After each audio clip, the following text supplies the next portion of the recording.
I have seen the dark universe yawning, where the black planets roll without aim, where they roll in their horror unheeded, without knowledge or luster or name.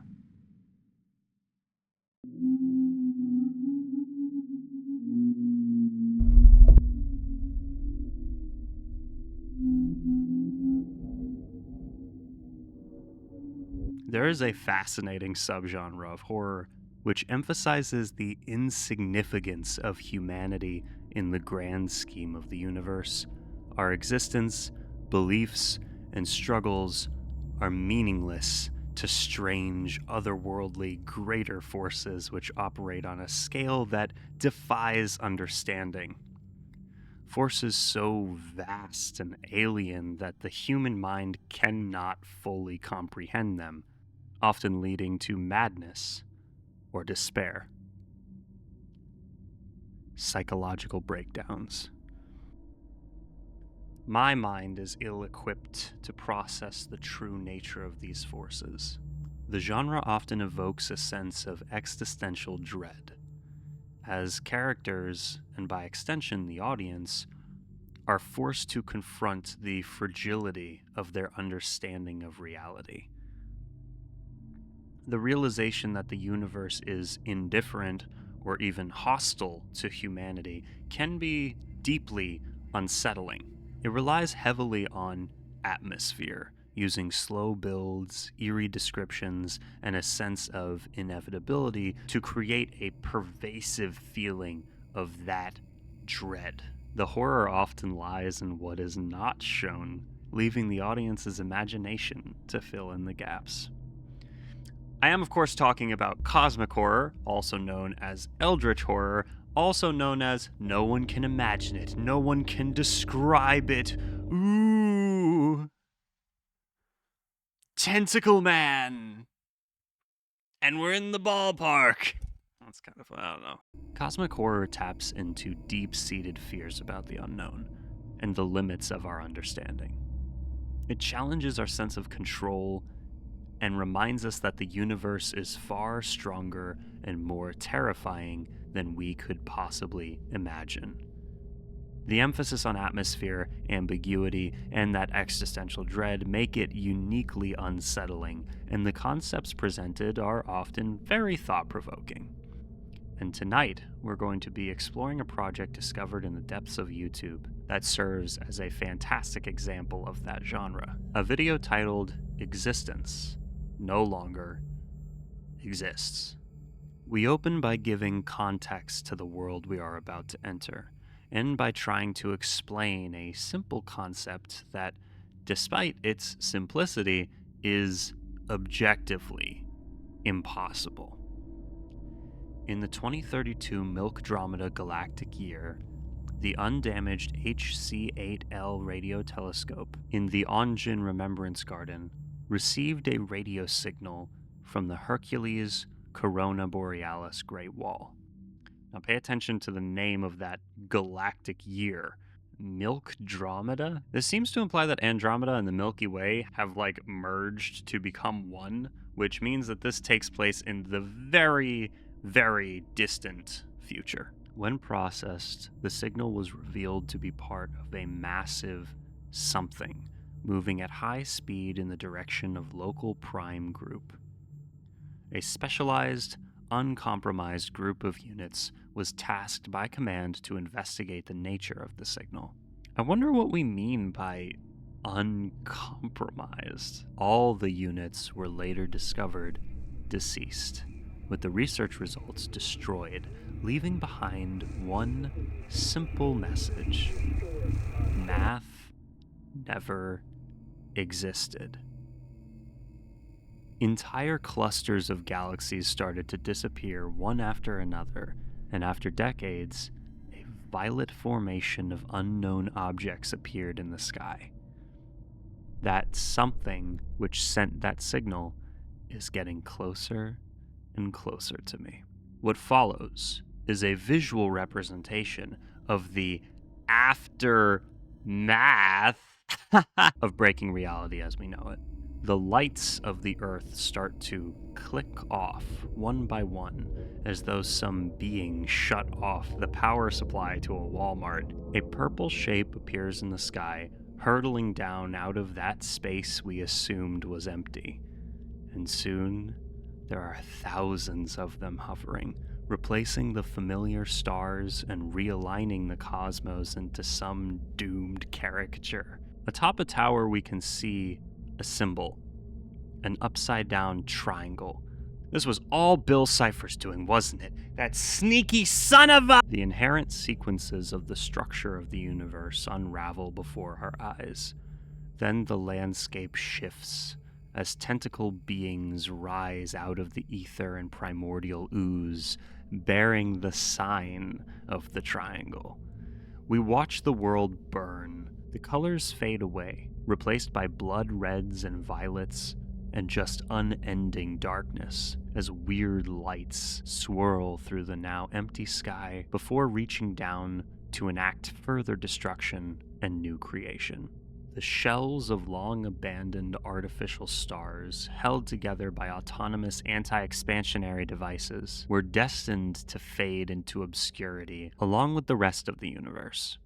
It was only a matter of time before the corpse of the Lanakia supercluster followed suit to make space for a new cycle. We see this massive pyramid, which is similar to the real-life Zeit Pyramid in Germany, which is a public art installation where a new block is added to the pyramid every 10 years. And the real-life pyramid will not be completely finished until 3183. And you might want to take careful notice of all of the references to time throughout this piece, because that element only gets more interesting as we go. I personally really like the creator's decision to create visuals and then let those visuals mostly speak for themselves. Cosmic horror, as a rule, should scare or disturb you by making you think too hard about abstractions or ideas that were otherwise foreign to you. We get to speculate a lot while learning the lore behind this. And then afterwards, if we do a bit of digging, we can find more explanations that are somehow even more confounding than the original video. The new gods lord over a dead world.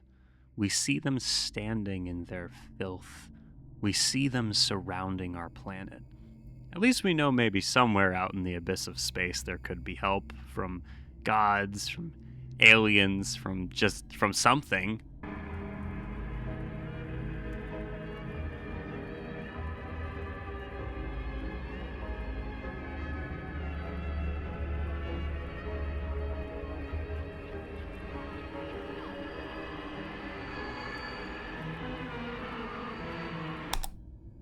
God damn it. We are utterly alone.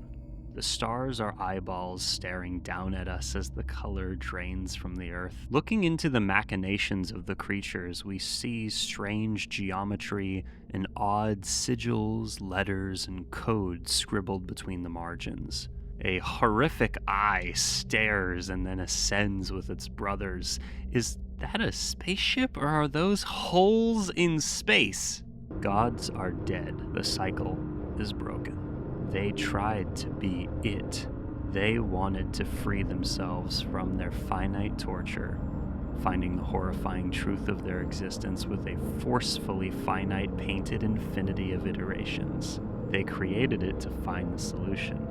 They are now infinite infinity, with a finite original goal of theirs, with no one to see its infinite torture.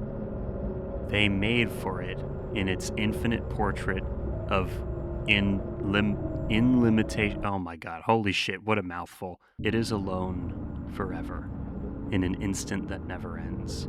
And it paints and paints, blind to the empty palette in its hands, just another iteration of itself, in an infinite fractal of instantless existence with an end as finite as infinity. Wow, that was a lot, and you'd think that would be it, but no, there's actually a clue hidden in the description of the video. A strange and dense research paper engineered to make my head spin. The obscure equations create a framework combining elements of causal set theory, branching timelines, and multidimensional coordinate systems to create a structured model of time travel.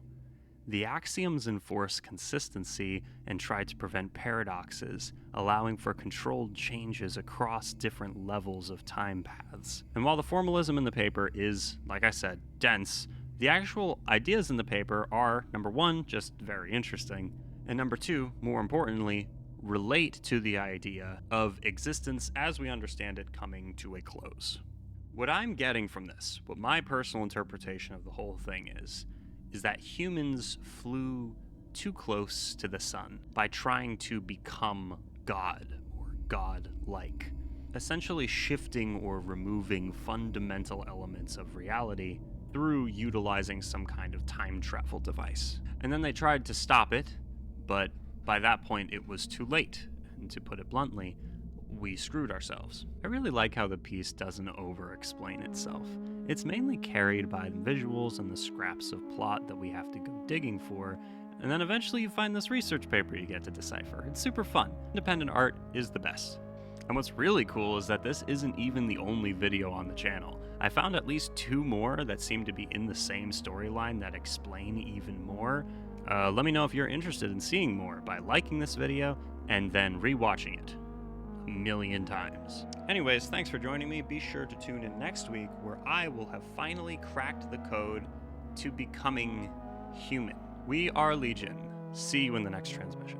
Shout out to the enablers over on Patreon. Thank you guys so much for supporting the channel and believing in me. It really means a lot.